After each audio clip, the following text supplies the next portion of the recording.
রাঙামাটির পার্বত্য জেলায় জুমের সোনালী পাকা ধানে ছেয়ে গেছে পাহাড়। শুরু হয়েছে আউশের জুম ধান কাটা। এবার গত মৌসুমের তুলনায় জুম চাষ বেশি হয়েছে, ধানের ফলনও ভালো হয়েছে।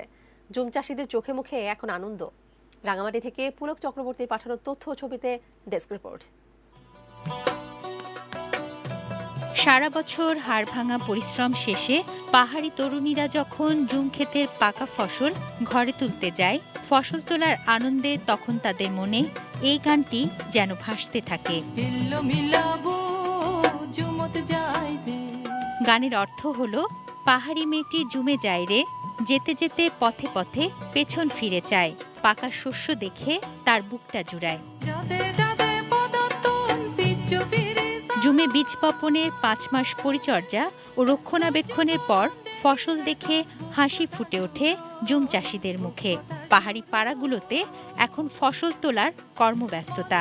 নতুন ধানের গন্ধে পাহাড়ি জনপদগুলোতে তৈরি হয়েছে উৎসবের পরিবেশ।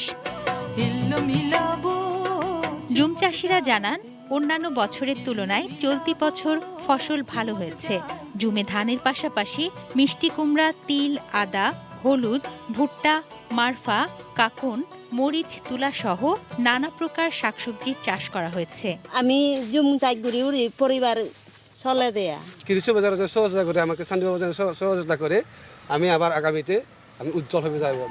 জেলা কৃষি সম্প্রসারণ অধিদপ্তরের কর্মকর্তারা জানান, এবছর রাঙামাটি জেলায় জুম চাষের লক্ষ্যমাত্রা ধরা হয়েছিল ৬,৫১০ হেক্টর জমিতে।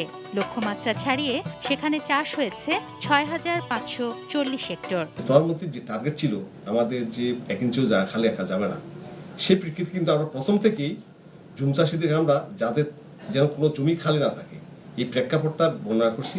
সেই প্রেক্ষিতে আমাদের কৃষক ভাইরা আমাদের ডাকে সাড়া দিয়েছেন। প্রাকৃতিক আবহাওয়া এবং পরিবেশ এটা পুরোটাই কিন্তু জুমের অনুকূলে ছিল। তুনাজিনা তুনু, ডেস্ক রিপোর্ট, ETN নিউজ।